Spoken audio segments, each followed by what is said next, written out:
My guest today on the podcast, Sarah Harper. She's an executive coaching strategic consultant and advisory board member who is always focused on helping people and companies achieve growth beyond expectations.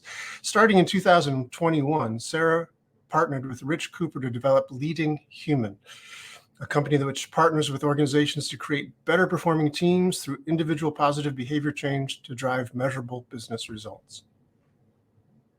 And here she is, right after these words from our sponsor.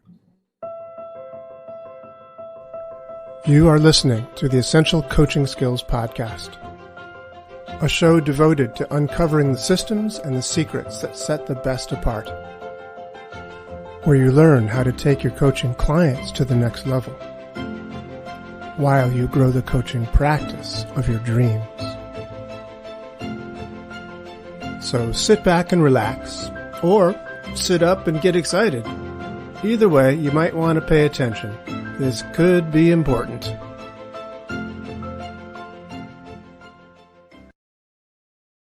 Sarah Harper, nice to see ya. Thank you so much for having me. I really appreciate it. Sure. I'm excited to talk to you today. I'm just going to change our pictures for a second just so we can see what people can do. Isn't that so cool? So cool. Everyone can zoomed in on, right? Yeah. Yep. And then I'm going to do this, and then I'm going to do this, and you're going to move you around so that you get the pin. Anyway, Sarah, we were talking just a little bit before we started, and you said you've got certain words for the year, and I just wanted to start with that because I think it's a really fascinating thing. You don't believe in unicorns. You don't believe in in New Year's resolutions, I think you said, or unicorns probably, but you do believe in having a sort of focus word for yourself. Last year it was gratitude. Well, you tell us. Yes. No, thank you. Yeah. It's an interesting place for us to start because I'm not sure this is something that I do with regards to coaching per se, but I do think from a philosophy standpoint is having kind of our own kind of what matters to us is where really words came in. And I have some friends that I belong to this group with who have been doing this for years. And I was always kind of, no, I don't want to do this. I don't want to do this. And last year I was like, all right, I'll try and spend some time noodling around with different words. And my words last year were gratitude, joy, and momentum. And then I realized throughout the year, without intentionally meaning it to be so, that gratitude is really about, what we have based upon what's happened before, where we are today. And joy is kind of an in the moment thing. And momentum is leaning forward, like what's future, like gaining traction and energy now to go forward. And so then this year, I was like, okay, that was great. That's all good to have, but really want to be purposeful this year. Really started thinking about focus and intention and acting with purpose, making sure that what I'm doing and my actions are aligning to what I want to be doing. Positivity, not to be false positivity, not to be forced, but to try to stay on the positive side of things. When you have a choice to laugh or cry, I always say, try to laugh. When it's a choice, sometimes it's not. And then prosperity, and not just from a financial standpoint, why that's true, but prosperity from the standpoint of just growth, spiritual growth, relationships, friendships, whatever that kind of means, but just trying to have some more results from that momentum. That's beautiful. And I think it's elegant. I love that word because to me it means that an elegant solution is one that has the least amount of variables to get to the same result. And for me, what you're talking about is like, how do you focus your unconscious and get all of you working together congruently towards a particular goal? And a word choice, when you can narrow it down to a single word that's like your focus for the year, or a couple of 3 words that are your focus for the year, I think it really helps you to accomplish those things. I think it's really, really nicely done. And it also points to something when you said prosperity is not necessarily financial, because Sarah, you came from having an MBA and going into the whole money thing. Didn't you work for you tell us.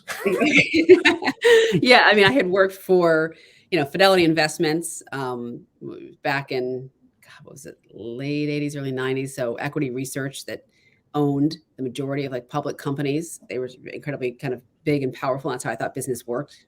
Having my parents work from that background. And then went and got an MBA and then went to work for a bank, Citibank, executive training program. So all about financial and business and getting ahead in capitalist society and making more in titles and status was really what, I thought that I needed, and which was really more about creating stability and security for myself and as you get older. And so I started off there, and now over the years, I've really started to focus and care more and more about the people side of things. I think I always gave up all that big bucks stuff and you became a coach. Is that correct? That's kind of where I am. Yeah.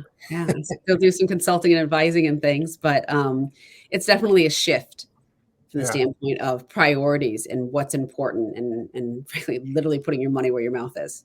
Yeah, exactly. How did that work out for you? I mean, what was the transition? Because as an example, I teach NLP classes and hypnosis courses, and I've had people who have come from the financial world through my courses and expect, as soon as they finish the course and get the certification that, boom, they can quit their job and the world will beat a path to their door, and they'll be doing NLP sessions with people and hypnosis sessions with people and make just as much money as they made on Wall Street. And often find out that's not quite the case. No, it's definitely not the case.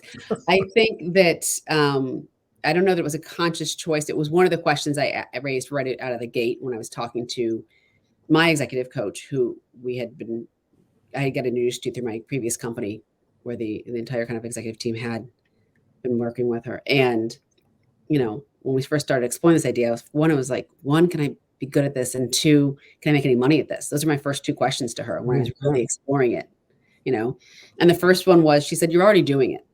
She goes, now you'll just have more cool tools and training. She's like, you're already a natural coach. I've seen you do it with teams and people. It's your style. It's who you are.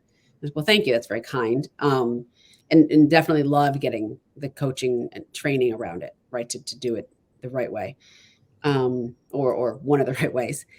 And then making money at it, it definitely takes time and it takes innovation. And I don't think that I think it's also really challenging because most coaches are in a servitude mindset. They want to help others to unpack, to be better and greater. And then so to sit there and talk about themselves is really hard in a professional marketing way. Interesting.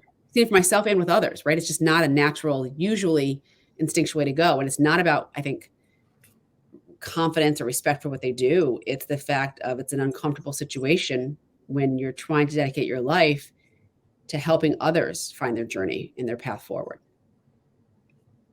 So tell me more about that. Do you feel that is a worthwhile trade, that you feel like you're where you should be now? Does this feel like a prosperous, a fulfilling place to be? Yeah, I think that there's like nothing greater than hanging up with someone. Usually it's on Zoom or phone calls, most of my coaching, and feeling like I know that I helped to make a substantial difference, right, with that person, helping them to find that, right? It's not about giving them their answers or saying this is what it is, but like, to me, I feel like there's a certain purpose and alignment with vocation and intention in the world. And I think part of that comes from the human connections and the vulnerability that we all can feel. And that's part of the reason I think coaching is so popular. But I think that for me, it also just resonates in bringing forward the skills, right? One of the things that I know people have said that, because you have to be right fit for a coach. There's a lot of coaches, they do a lot of different things. I'm really come from having worked in business for 20 some years. I didn't throw that away and be like, let's go be a coach now, to your point of like some people saying on Wall Street, let me just go do, hypnotherapy now. I try to bring that forward. So, I've had clients say to me, no, I like working with you because you've worked in this seat. You've done similar things. You get what it's like to be here, or you speak the language and can connect those common threads. So I bring that forward. And some clients, it tends up being an advisory role at times more than coaching, and just try to be clear about that with people, saying, okay, well, stepping out of the coaching role for a minute, if that's okay, kind of getting permission and saying, is that okay? And saying, here's an example of something that I did, if this is helpful. Gotcha. Or saying, I'm going to give you an idea of something that I've seen in the past. It's not important that you take that idea. It's important to consider it and decide, is that something you want to do or something you don't want to do? And that consideration gives you a place to make a decision versus just blue sky. I think it's really hard sometimes to come up with ideas or path forward when it's just anything and everything could be the answer. So I think giving some people some strategic advisement, and then just, I said, trying to be ethically clear around when that's happening, is is important. Definitely. But that's part of, I think that there's frankly a market need for, if somebody wanted to go build it, for just classifying coaches and saying, what are the different kinds of coaches that there are? And if there's some sort of valuation criteria. I don't really love the ranking idea, because you can have one person have one bad experience and blow everything up. But some sort of, here to say like, okay, great. Focus more on people who are in transitions and changing, and from a business perspective, right? Where other people are like, okay, I'm more dealing with all these different aspects of my life, and how do I bring that work balance together, right? So I just think that it's really confusing for people to screw all the kinds of coaches that are out there. So if you had a word for the type of coach that you are, what would you say that you are? I'd say transitions. A transitions coach. Yeah, executive coach, but that's so broad. But I think everyone I tend to really work with is people who are doing a transition. Either they're stepping away from, I've worked with CEOs, COOs, CMOs who either hate their jobs or like, I could keep doing this, but I don't love it. Mm-hmm. They wanted to find their purpose and where they wanted to go with the direction, or are doing they just got hired into a new role, right? And now they're trying to step into this new role and figure it out and navigate it. Or they're looking to kind of get to the next, they're doing a certain job and like, I want this role. I want to be doing this other role, this other thing over here. So they're always in a state of change or transition. Cool. No, I like it. So a transitions coach, so you really help people to do what you did, which is to transition from one pretty all-encompassing kind of career to something else that has linkages, because you make the linkages. Right. You carry some things over consciously. You make a decision to do that. Yes. But it really is, you made a huge transition from that previous life to this one. Mm-hmm, mm-hmm. And it's harder than you think it might be, right? At times, but it's rewarding and positive all in the same breath. Oh, absolutely. It's harder for sure. Yeah. It's harder than yeah. If you knew how hard it would be, you wouldn't do it, right? It's true with a lot of things. Yes, it is true with a lot of things. That's true with a lot of vacations. It's like vacations, children, pets, you name it. Yeah. Mm-hmm. Yeah, that's really true. Doesn't mean you wouldn't still do it, but it still is just harder than you think it will be. Yeah. Definitely. No, I remember I'm in the living room of my little house up here, and there's a fold-out couch here that I ended up sleeping on for about 4 months when I started painting my bedroom. Mm-hmm. I didn't realize it would be that long of a job, but holy Toledo. And I'm glad I did it, but man, halfway through there, I was thinking, what the heck? It took 4 months to paint your bedroom? Well, it was complicated. It sounds like it. I'm like knocking down walls and finding mold and doing all kinds of things. Something like that. What I discovered was that the people who owned this little place before we did had wallpapered the room and then put the trim up around the windows and the floorboards.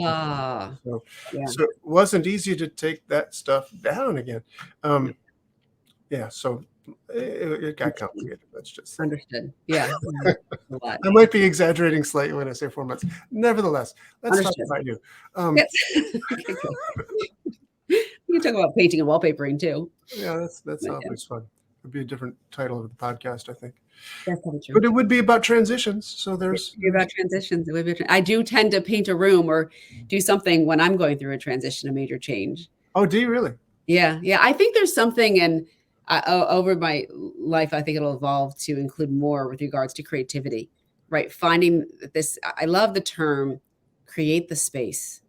It just keeps calling to me at different times. And I think to help create the space for people to do those things, to allow them permission, it's like, if I may be so bold as to give you permission to take the space, take the time, take the pause in your life. It doesn't have to be as dramatic as changing and shifting careers from one thing that you've been doing for so long to something else, but that space to allow yourself that freedom to uncover who you really are it's like, there's some expression that I read that longer, but it's like, you're not lost. You're not a $10 bill in last winter's coat pocket, right? You're someone who's trying to excavate themselves from years of expectations of yourself or society and conditioning and life, and really trying to find that. So those spaces and those moments are where I think us as individuals are allowed to come through.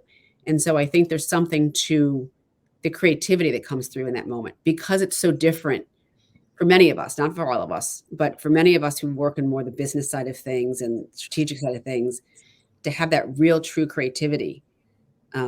So for me, when things are changing, it gives me a place and a way to be focused and exercise energies without dwelling so much on what's going on. It's like almost like background processing it. It's creating that space. And otherwise I would jump in and, be jumping into the next thing versus being like, you know what, just paint the dining room. Just be in the dining room. Yeah. Paint the dining room, Paint the dining room. So let me ask you about that, because that's fascinating to me. That seems awfully in keeping with what your partner, Rich Kuepper, has been doing for a long time, which is to have metaphorical experiences for people to help change. So what I'm talking about, one of the things that I did with Rich Kuepper many years ago was a pamper pole, where you'd climb up to the top of a 50-foot pole, stand on the top of it with a harness on, and then leap out from there to catch a trapeze. And that was fun, but, Scary. But that wasn't the point. The point was that, you were doing something metaphorical that's analogous to something you do in life. You go out and take a risk, and then you leap out for a goal, and you grab on, and there's strategies involved, and there's stories that you can tell yourself about whether you catch the trapeze or not. All sorts of metaphorical experiences. And Rich went on from there to do a whole business full of these things, where he'd take people out on boats, etc. So it's team building through sailing a ship. Yep. Interesting things. And then you partnered with him just a couple, 3 years ago, right?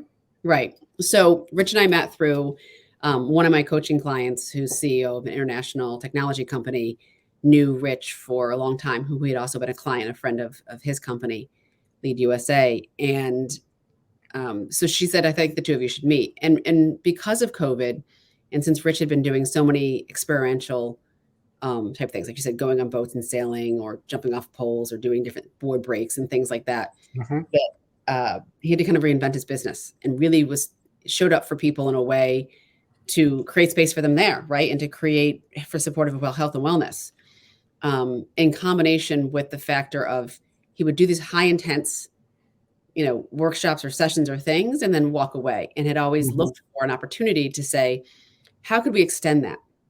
Right? Because repetition and reflection helps with the learning.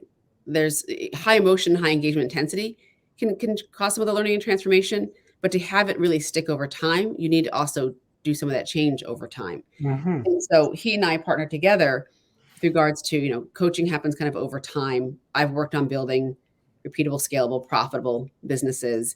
And so how does he take the business that he'd been doing experiential work, and then what he learned during COVID, is we met in the middle of COVID, and trying to create more of this programmatic offerings, and then coaching things together. And so that's how we formed Leading Human, which typically have, a kickoff kind of thing that might have, it's more experiential or more engaged and involved. And then over our programs are typically, we have 8 weeks that focus on different factors that take people through a commonality of experiences and language on a topic, along with, then they get a couple of coaching sessions during that. So they can take the information and say, okay, are you applying this? How is this working for you? What's not working? And kind of problem solve with them on a one-to-one basis. Yeah.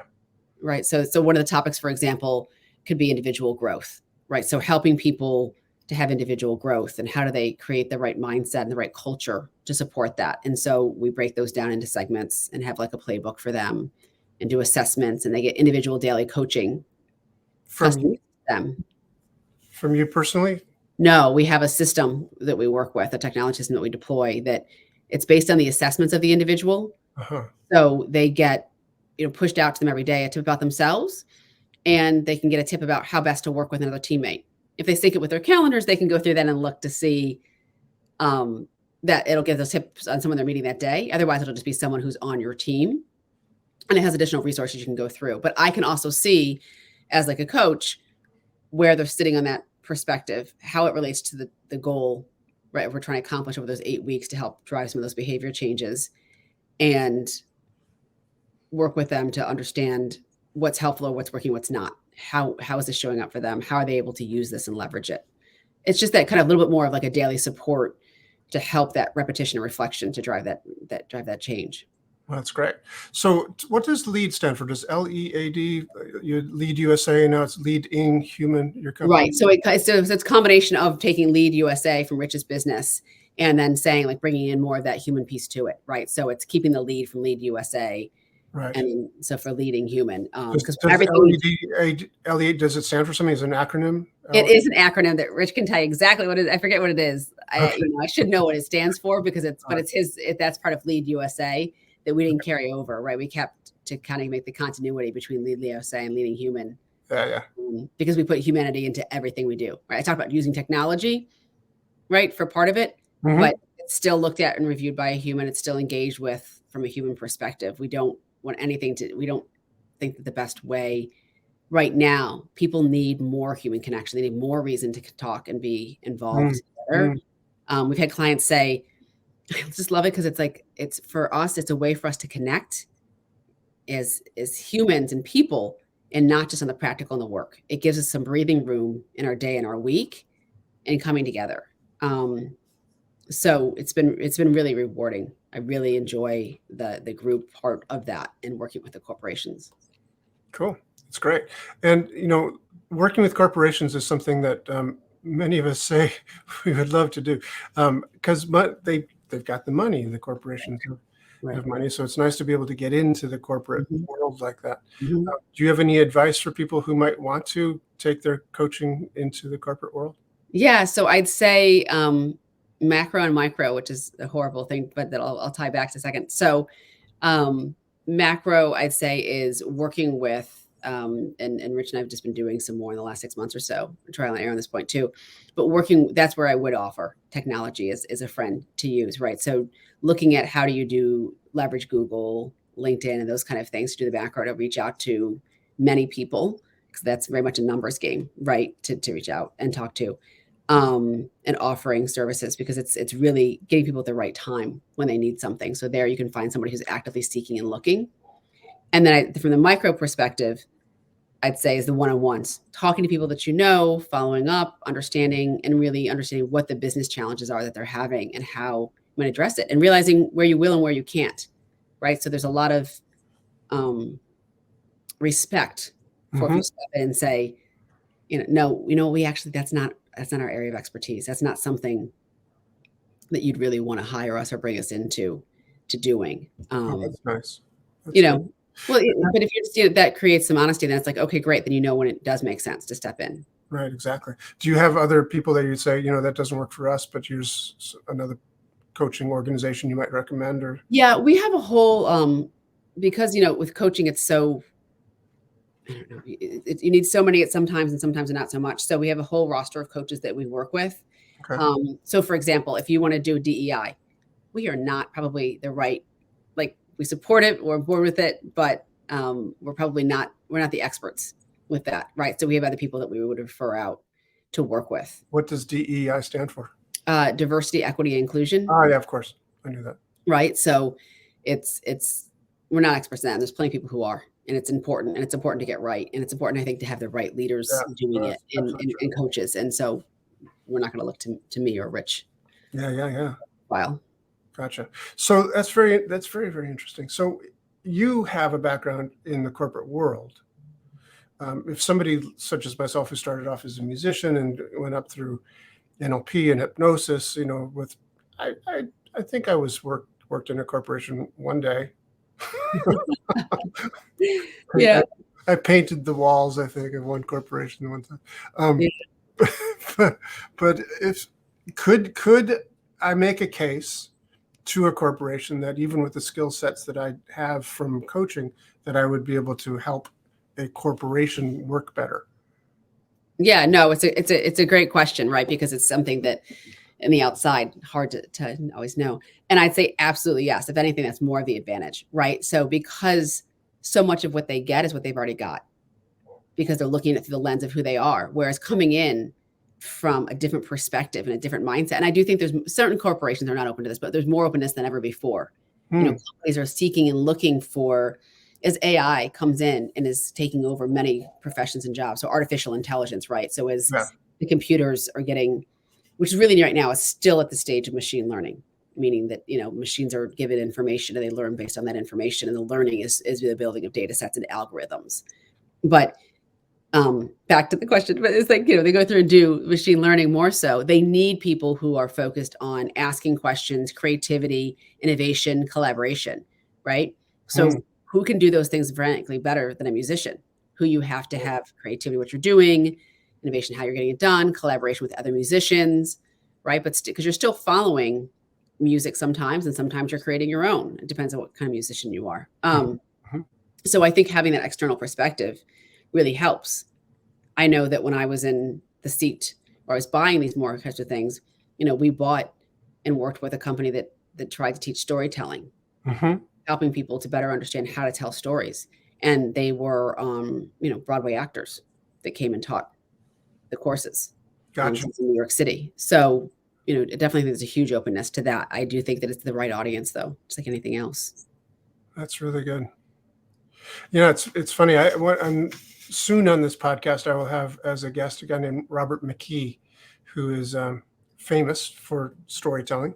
He wrote a book called Story and has taught classes in storytelling for many, many years, mostly focused on, actually completely focused on storytelling within a movie set. So he was writing screenplays, and many of his students have written Academy Award-winning screenplays, etc. And he has now gotten into how to tell stories for business, basically for marketing purposes, certainly, but also for within a business structure. How does a CEO use story to inspire his workers to work better? How does story help a company to be more together as a company? I think that's really interesting that you use that as an example, because that goes right along with metaphors and the things that Rich and you have been doing. Yeah, I mean, stories are so important, right? Having a really good storyteller who knows how to tell that arc, take those pauses, think of it. I mean, one of the things I think people who listen to this will walk away with, they'll remember you talking about climbing up that pole and then trying to leap off into the trapeze, right? Yeah. Because everyone can picture themselves, if they for a second, thinking about that trepidation of climbing up and down. Either they've done something like that before, or they haven't done it like that, or they're afraid of heights, or they're not. So some people think that's terrifying, others are exhilarated, whatever. But they're going to put themselves in that situation, right? Because you're sharing that personal story. And if you will, they will do so even more now that you've reflected upon it.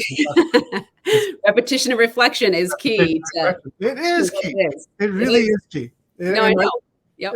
Yeah, and that's why you can get into corporations. That's why you can do work with people and help them to get even better over time. Because one, intense experience is great, or any sort of experience is great. We learn from experience, and to think about it and reflect upon it over time, and to repeat it and re-engage in it and decipher its meaning, just gets it into your bones in a way that not doing it wouldn't. Well, and finding those times and spaces that people can actually practice it and use it, right? So it's very easy to just talk about something and say, right, here's a growth mindset, here's how you do it, here's how you think about it, whatever, have a nice day, right? So you really have to take the time to stop and engage the people in the time frame to think about what that means. What's an example of one thing they can do to change? Let's do it right now, and involving the people even then, and then, following up, a week later, okay, give us an example of how you did that, and sometimes we create programs where we buddy people up. So every accountability partner outside of the group, so they can kind of almost double the impact of what they're doing. Because if you teach something to someone else, you learn differently and you also remember differently, right? So we encourage them to share what they're learning with somebody else in the organization, and then come back and reflect. Okay, great. Who did you share it with this week? How did that work? Or where did you use it this week? What happened? What didn't happen? So that's part of the 8-week cadence, right? Is to make sure that there's some time to actually use it and reflect upon it. Because if you just go and do the one and done, you know, you may apply it the next day or so. And if you have a positive experience, then you may internalize it. Mhm. But if not, it's just kind of words on a page, right? Think of how many words on a page or videos we all watch every day.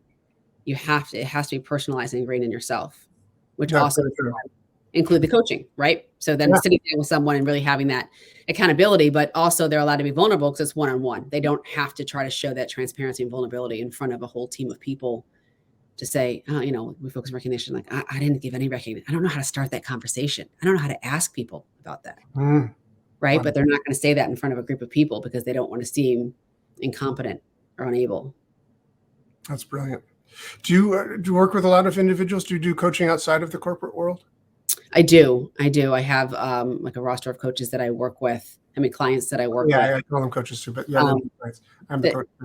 Okay. Yeah. Well, that too. There's that. Yeah, but then that's different. But yes, that have all generally just through personal referrals, right, and people that I know and that I work with. I haven't been strategic, like I mentioned before, but the micro and the macro on my own personal stuff. That's been more focused on the leading human side of things. Well, maybe this year will be a good year for that. And maybe I'm excited. I really am excited for the new year. I've said that, I keep feeling almost this sense of being pulled forward towards something. And I think we all are, right? Like, I just think you have to be open and willing to tap into that and that kind of positivity to that. And again, not forced positivity. It's okay to have times where it's not. But when you have the choice to choose to be more on the positive side and what is there to take away is the positivity from it. Yeah. Very cool. So when you do individual coaching, is it also transitional coaching? Do you still feel that you are in that same role as a transition? Yeah, very much so. I mean, even more so, I'd say, than the leading human, because the leading human stuff tends to be applied back what we're doing. We have a culture productivity score that has 6 main drivers of kind of creating a productive culture. And it has to do like, number 1 is your boss. I mean, if you've ever worked a place and you didn't like your boss or they didn't like you, the rest of your job is pretty hard, right? But if you walk out of the room and think, oh, gee, my manager has my back and they're going to fight for me for responsibilities, projects, compensation, et cetera, then you're going to lean in and be more engaged. That's number 1 thing, right? And so then from there goes individual growth, communication, team dynamics, recognition, and then happiness at work. And so depending on where a company scores and how well they're doing across those 6 factors will define which module they kind of need, right? And then we provide, that's the measurement I mentioned earlier, as having those scores and measuring those same people over time to say what changed, what shifted. So then the coaching for that lines back up, right? So then it's much more focused around a topic, whereas my clients are much more, tends to be about the transitional. Companies don't typically hire you to say, hey, our CEO's not sure he wants to be a CEO anymore. What should you go do with this one? Right? Yeah, right. No, they don't. More out of their own kind of focus and pocket. Yeah, that makes sense. Yeah. Huh. So if you were to tell somebody that this podcast is called the Essential Coaching Skills Podcast, and I started it thinking there are skills that are essential to coaching, in my book at least, that often coaches don't get. And so I was thinking, well, what are essential coaching skills? Skills that you kind of have to have in order to be good at coaching. And I tried to ask everybody at some point during these interviews, what do you consider to be an essential coaching skill? I think the number 1 is to not have an ego about it when you walk into it. For me, it's one of the most freeing things about it. But that you don't walk in thinking you have to have the answer or you have to know all the right questions or you have to have the expectations, because you have to be open enough to where the conversation is going to go, to what's going to happen. And if you walk in with an expectation or wanting to have the answers, I think you're being set up for failure, yourself and the client, or just not, at least not getting to as much potential as possible. I really think it's key to, which for me, like I said, is very freeing. I always felt in corporate America that I had to walk in and prove myself and prove the value of what I could contribute versus walking in and figuring out how do we help to get the next best solution from everyone involved and engaged. So I think that's the most essential thing. That's great. So it's more of a partnership rather than saying, I've got all the answers. Yeah. Yeah. It's funny. Somebody said, one of my coaching clients to me recently, I said something about like, Oh, that's interesting. Wow, I just learned some shit. Wait, so you get stuff out of this too? I'm like, oh my God. Yeah, it's like we give what we need.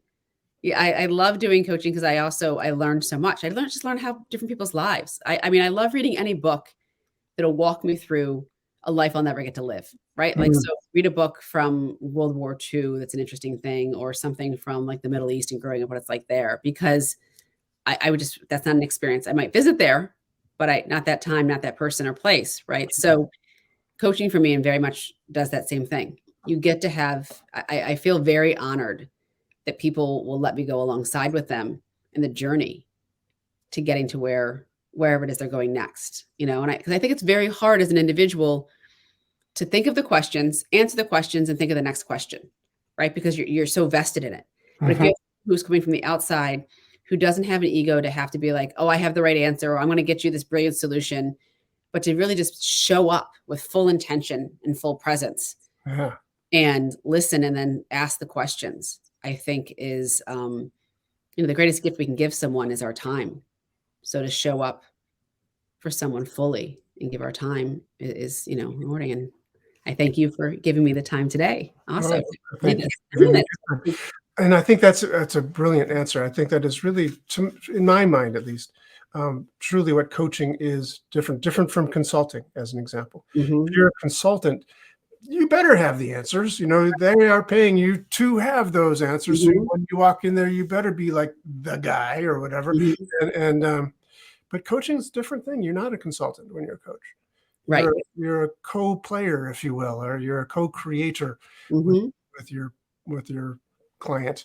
And mhm, when you go into that coaching relationship, it is about that, entering into that space, the holding mhm, space, as you say, mhm. for transformation or transition or whatever it might be. And you don't know, you're not telling them what to do. You're Right. you're guiding, you're assisting, you're a catalyst for change. You're asking the right questions that gets them to the answer that's right for them.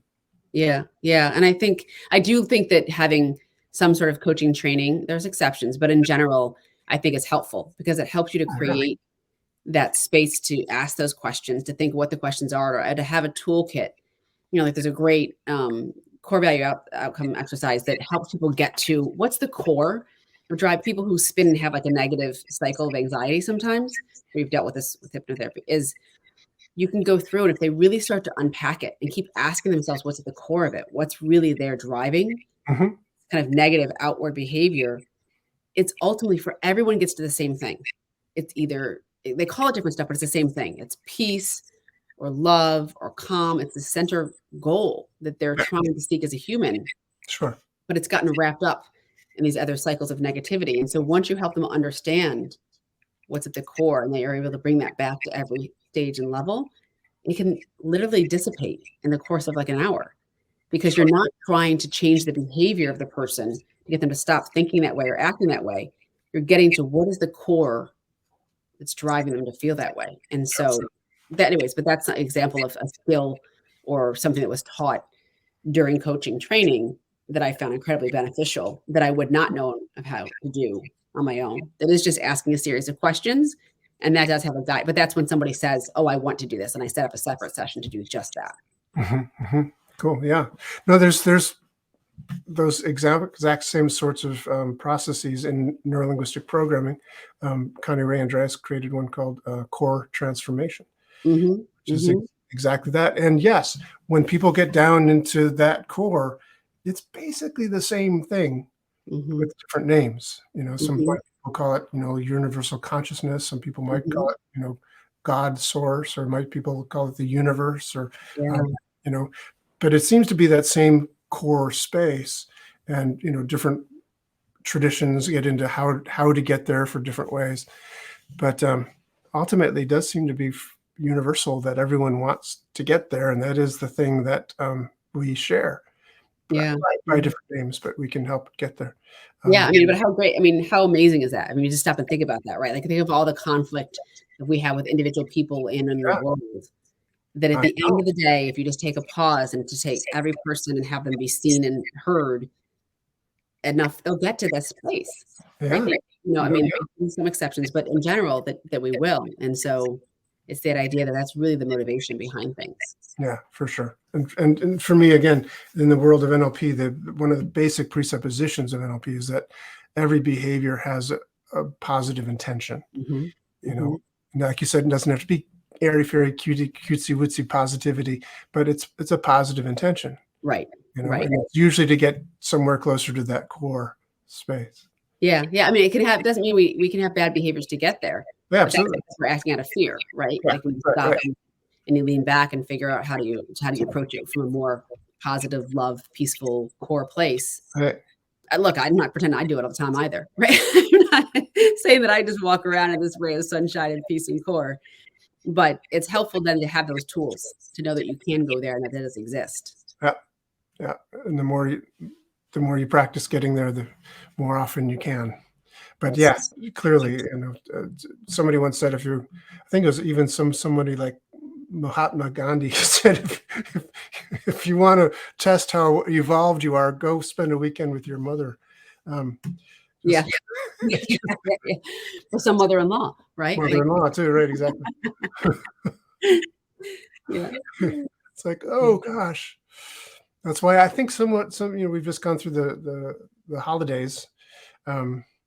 For a lot of people, this is a very difficult time, you know, going through because of family.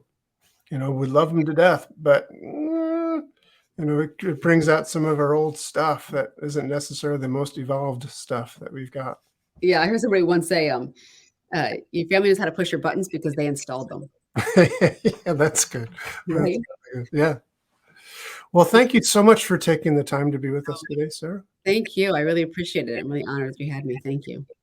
It's our great pleasure. And just real quickly, although this will be, of course, in the written notes and things, if somebody wants to get hold of you, how would they go about doing it? The best way I'd say is Sarah, Sarah, at leading, LEADING human, HUMAN.com. So Sarah at leading-human.com. Beautiful. Well, thank you very much, Sarah. I appreciate it. Thanks so much. Thanks for your time. My pleasure. Let me just figure out where my little outro is here. Push the right button and we'll get out of here. See you again real soon. Thank you so much. You too. Be well. This has been the Essential Coaching Skills Podcast. Thank you for being here. It's a pleasure seeing you again. Hope to see you again real soon. Come back next week when we have another gripping and exciting episode of the Essential Coaching Skills Podcast. And if you want to, you can find out more about us, each and every one of us, at essentialcoachingskills.com. Thanks.